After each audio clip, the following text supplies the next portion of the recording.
Okay, unfortunately, we have this very sort of short section 3 because I was missing a child. The child has been located.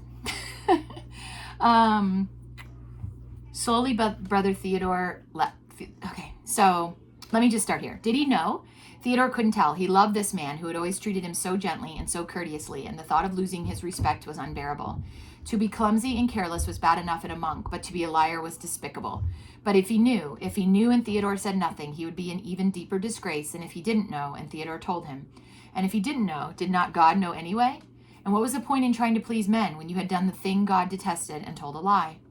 Slowly, Brother Theodore knelt. Father, I told you a lie, he said. I fell asleep yesterday morning and didn't wake up until the midday office was nearly over. I didn't go into the chapel. I told Father Matthew. Theodore struggled to keep his voice firm as he spoke. To his shame, he felt a hot tear escape from his eye. Father Peregrine waited and said nothing. I said you had kept me here doing some copy work for you, finished Theodore bleakly. I'm sorry. He clenched his teeth and stiffened his face against the tears. He had not known how much the abbot's friendship had fed his hungry soul until now he had lost it. God forgives you, my son, and so do I, Father Peregrine said gently. Come and sit down and tell me about this, Theo. When Theodore raised his eyes, he was greeted by a kindly smile. All his life he had been used to steeling himself against rebuke and censure, but this unaccustomed kindness was too much for him, and he buried his face in his hands and sobbed like a child. Father Peregrine sat down on the scribe's stool beside him and waited for the storm to pass. God forgive us, we must about almost broke him, poor lad, he thought as he looked on the bowed body, shaking in anguish, weeping. He thought of St. Benedict's recommendation in the rule, and the abbot should remember his own frailty and have a care not to break the bruised reed or destroy the pot in his zeal to remove the rust. The abbot in this monastery wouldn't get a chance to break the bruised reed if he wanted to, he thought. Father Matthew's in there before me, trampling on it in his tactless clogs. The scourge indeed. Oh, poor lad, you have suffered. God help me now to find the right words and bring some healing there.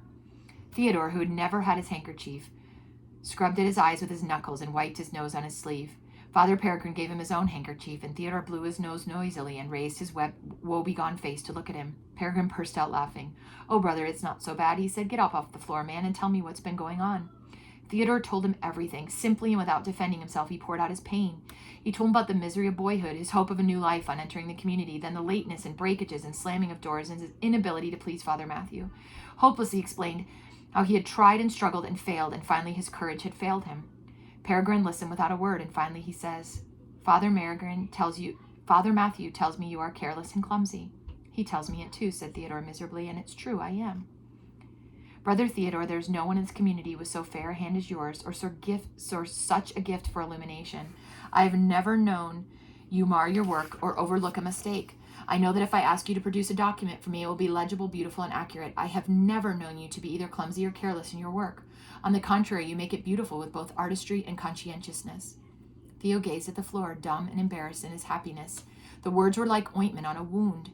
It had always been impressed upon him that work well done was no more than his duty, and though his work had always been in demand, it had never been praised.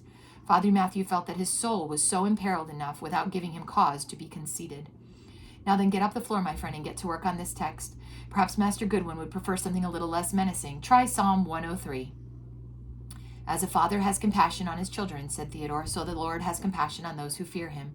For he knows how we are formed. He remembers that we are dust. He got to his feet, but then his heart sank again as an unpleasant thought occurred to him. Father, I suppose I should tell Father Matthew about the lie I told and confess it at community chapter? Father Peregrine sat looking at him. His eyes were twinkling. Brother, he said, from all I hear, Father Matthew has been zealous enough at pruning your unfruitful branches for 1 week. You have confessed your sin. It is done with. Put it behind you and get on with your work. Brother Theodore made the text a work of art. Just at the end of it, where it said, he remembers that we are dust, he painted a little lark, emblem of the soul of man, rising up out of the dust in the song. Mother got up from her chair and carefully carried the sleeping Cecily to her bed. Sleep well, little golden hair, she said softly as she tucked her in. I like Brother Theo, murmured Beth's drowsy voice, but not Brother Matthew. Brother Matthew is a baddie. Father Matthew, corrected Mother. Father because he was a priest. Don't you like him, little mouse? He was a very good monk, though. He wasn't kind. Christians should be kind. That's right, my love. Perhaps he was trying too hard. Perhaps he was thinking so hard about being good that he forgot to think about being kind. Well, anyway, I don't like him, said Beth conclusively. That's because you like rascals. You like Brother Tom best, don't you, because he was a mischief. Enough of that, though. Snuggle down to sleep. Melissa, are you staying here or coming down for a while? I'll come down, I decided. Me too, said Beth. Shh, quiet. Beth, you'll wake Mary and Cecily. No, darling, you must stay in bed now. Melissa is a big girl. It's not quite her bedtime yet, but she'll be up soon. Night, night now. I'll leave the door open and you won't feel lonely. And Mother blew out the candle and we went downstairs. And that's the end of chapter 6, which actually made me a little bit emotional. It's a little bit kind of bittersweet, sad, happy.